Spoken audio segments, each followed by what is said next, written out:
जय माँ भगवती, जय माँ बगलामुखी, सद्गुरुदेव भगवान की जय।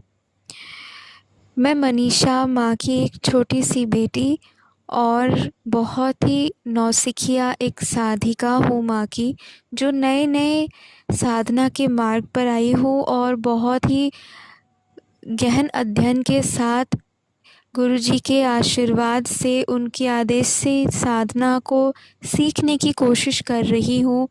गुरु तत्व को जानने की कोशिश कर रही हूँ और गुरुजी के आदेशानुसार मुझे जो भी अपने योग और तप जप की आदेश मिल रही है, मैं वो करने की कोशिश कर रही हूँ।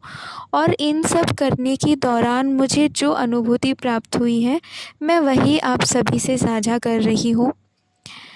पिछले वीडियो में मैंने ये बताया था कि मेरी पूरे फैमिली किस तरह एक-एक करके हमारे गुरुजी के सानिध्य प्राप्त किए और वो अपने-अपने जीवन में किस मोड़ पर थे और किस मोड़ पर रहते हुए उन्होंने अपना साधन मार्ग को चूज़ किया और गुरुजी के सानिध्य प्राप्त करके वो अपने साधना में लगे हैं।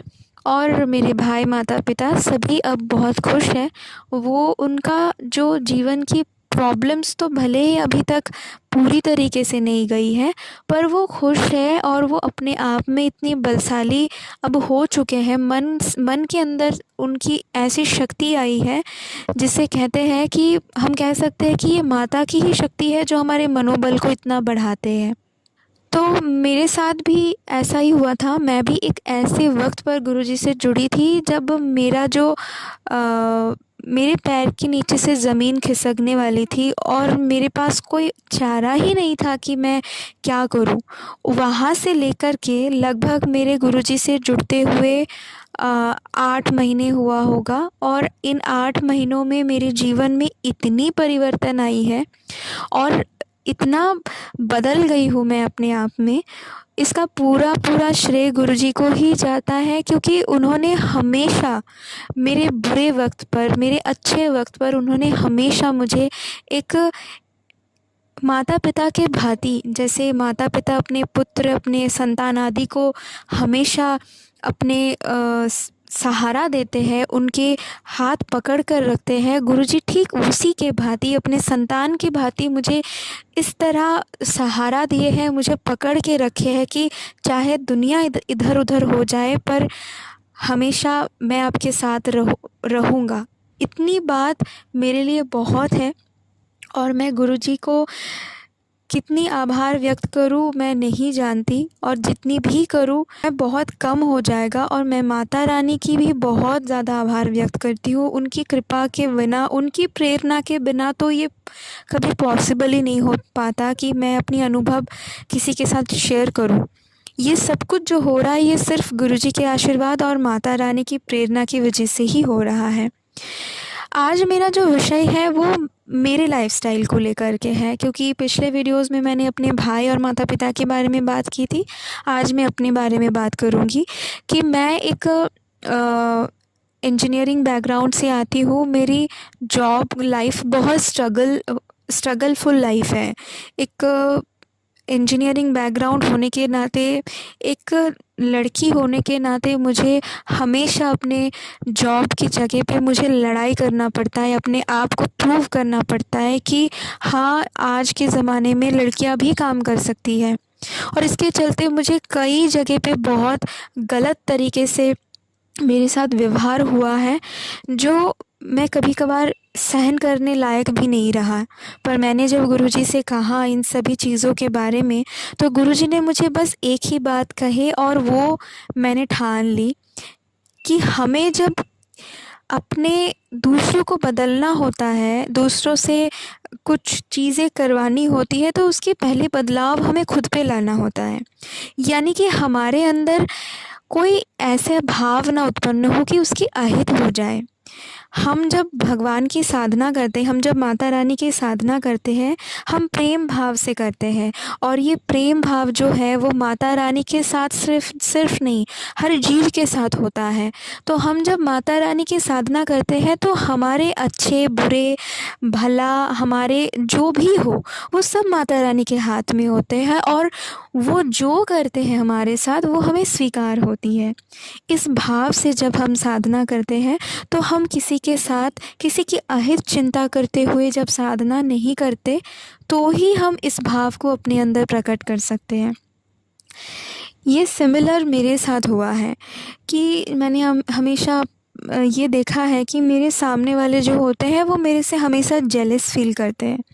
तो मैंने गुरुजी से ये कहा, और ये सब चीज़ जब मेरे से होने लगा, डे बाय डे उसका फ्रीक्वेंसी और उसकी इंटेंसिटी बढ़ने लगी, तो गुरुजी ने बताया कि आप अपने कर्म करो, आपको मैंने जिस तरह कहा है तुम बस उसी तरह करती रहो, और ये दिमाग में ना लाते हुए कि हमें उसकी अहित करना है, बल्कि ये दिमाग में लाते हुए कि माता जो भी मेरे साथ बैर रख रहे हैं, जो भी मेरे साथ अभद्र व्यवहार कर रहे हैं, उसके व्यवहार में परिवर्तन आ जाए, वो इंसान खुद इतने बदल जाए कि वो मेरे साथ सच और अच्छा व्यवहार करने लगे।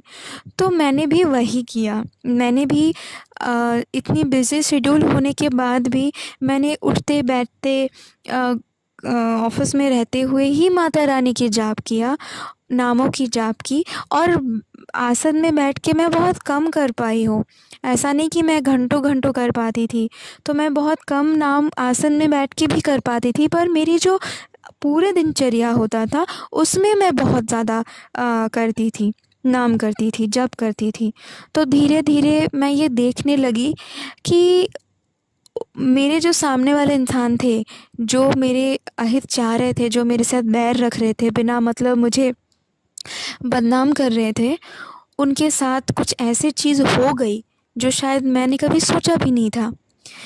तो यहाँ पे मुझे गुरुजी की एक बात बहुत याद आ रही है। वो हमेशा कहते हैं, उन्होंने हमेशा गीता से एक उदाहरण प्रस्तुत करते हैं।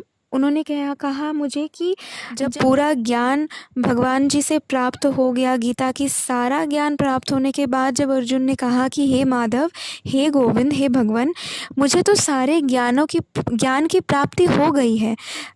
इतने ज्ञान प्राप्त होने के बाद मुझे ऐसा लगने लगा है कि फिर मुझे तो किसी को नहीं मारना है, मैं तो किसी से वैर नहीं करूँगा, ना मुझे किसी को मारना है, ना मुझे किसी के साथ कोई संबंध है। तब भगवान जी ने ये कहा कि अभी जो गीता की अंतिम ज्ञान है वो देना आपको बाकी है। और जब अंतिम ज्ञान हम देखते हैं गीता के, उस अंतिम ज्ञान में ये होता है कि जितना भी ज्ञान भगवान जी ने अर्जुन को दिया था वो सब भूलने के लिए उन्होंने कहा था कि अब आप ये सब चीज़ भूल जाओ, अब मैं आपको जो कहता हूँ आप बस उतना करो। यानी कि अगर मैं आपको कह रही हूँ कि आप युद्ध में खड़े होकर के युद्ध करो, तो यही आपका काम है। क्योंकि अर्जुन ने भगवान श्री कृष्ण को अपना गुरु माना था।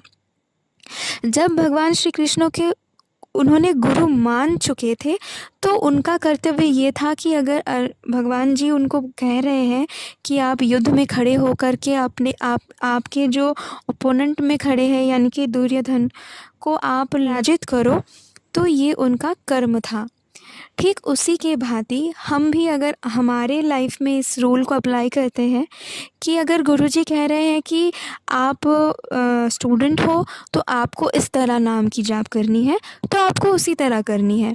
अगर आप गृहस्थ हो तो अगर गुरुजी ने आपको ये कहा है कि आप गृहस्थ होने के बाद भी आप इस तरह नामों की जाप करो, आप खाना बनाते वक्त करो, आप एक पर्टिकुलर टाइम निकाल के फिर उस वक्त आसन में बैठ के करो, तो आपको उसी तरह करनी है।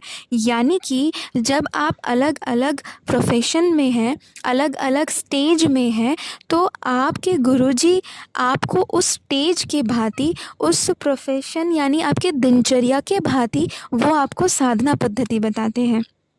और मैं बहुत भाग्यशाली हूँ कि मुझे श्री रविंद्र मानकर जी जैसे गुरुजी प्राप्त हुए हैं, जिनके पास मुझे लगता है कि ज्ञान और विज्ञान साथ में होने के कारण वो हमेशा एक स्टूडेंट को जिस तरह साधना की पद्धति बताते हैं, मंत्र दीक्षा देते हैं, एक गृहस्थ को उस तरह नहीं देते हैं। और जब वो एक कोई अगर ऐसे साधक आते हैं जिनको गृहस्थ से ना कोई लेना देना है, ना कोई स्टूडेंट है वो, ना कोई कर्म करते हैं, उन्हें सिर्फ साधना ही करना है, तो वो उनको उस तरीके से साधना पद्धति बताते हैं। यानी कि मार्ग तो अनेक है, पर पहुंचना हमें एक ही जगह है। मुझे ऐसा लगता है कि गुरुजी एकमात्र ऐसे इंसान हैं जो हमारी गुरु परंपरा के होने के जो सही मायने में उन्होंने हमारी जो गुरु परंपरा है उसका सही मायने में वो पालन करते हैं। उनके जो गुरु महाराज जी हैं उनके आदेश की पालन करते हुए वो अपने साधन अपने जो साधन पद्धति है, अपना जो भजन है, उनको वो हमेशा करते रहते हैं। वो माता की सेवा करते हैं, माता की नामों की प्रचार करते हैं। उनके पास बहुत सारे यूट्यूब चैनल है जिसके ज़रिए वो माता की नाम की प्रचार करते हैं, साधना पद्धति बताते हैं। आप देख सकते हैं उनके सारे वीडियो चैनल्स जो हैं वो डिस्क्रिप्शन बॉक्स में इंक्लूडेड होता है। वहाँ जाके आप कई वीडियोस को देख के आपको पता चलेगी कि किस पद्धति से हम माता की साधना करें। मैं तो एक बहुत ही नौसिखिया हूँ। मुझे जितनी अल्प मात्रा में ज्ञान प्राप्त हुई है मैं उसी के आधार पर बोलने की कोशिश कर रही हूँ। पर आपको अगर गहन अध्ययन करना है, गहन पद्धति से माता की साधना करना है तो आप ज़रूर गुरुजी के वीडियोस को देखें, गुरुजी से संपर्क करें। माँ बगलामुखी मंदिर शक्ति सिद्धपीठ, जहाँ मेरे गुरुजी अपने साधना करते हैं, माता की सेवा करते हैं, आप वहाँ विज़िट करें। वो सावंगी, बैतूल ज़िला मध्य प्रदेश में उपस्थित है। और वो मंदिर है, वो शक्ति सिद्धपीठ है जहाँ पे एक ही साधक है जो अनवरत माता की सेवा कर रहे हैं, साधना कर रहे हैं, जहाँ पे कोई आडंबर नहीं, ऐसा भीड़ नहीं जो आपको कहीं गलत दिशा में ले जाए।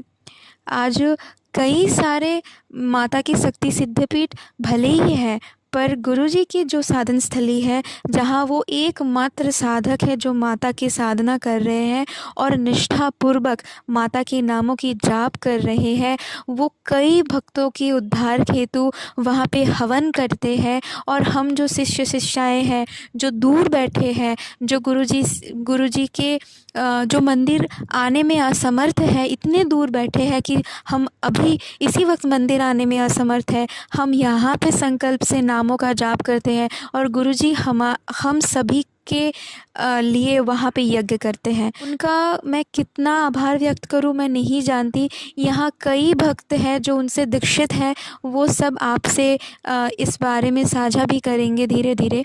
और आप उनके चैनल में ये भी देख सकते हैं कि वो कई जगह पे जाते हैं, वहाँ जाके उनके घर में जाके माता की जो पीठ है उसकी स्थापना करते हैं और फिर उन सभी भक्तजनों के कल्याण हेतु वो यज्ञ करते हैं। उनकी जो शक्ति है, माता से प्राप्त जो शक्ति उनको प्राप्त हुई है, ये उसी का प्रचार है। माता की शक्ति से उनको जो विद्या प्राप्त हुई है, आशीर्वाद प्राप्त हुई है, ये सिर्फ उसी का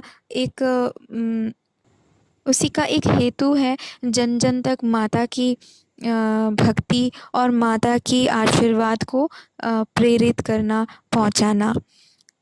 आज मैं यहीं पे अपनी वाणी को विराम देती हूँ। आगे मैं और भी कई अनुभव है जो मैं साझा करती रहूँगी। तब तक के लिए जय माँ पीताम्बरा, जय माँ बगलामुखी, जय श्री महाकाल।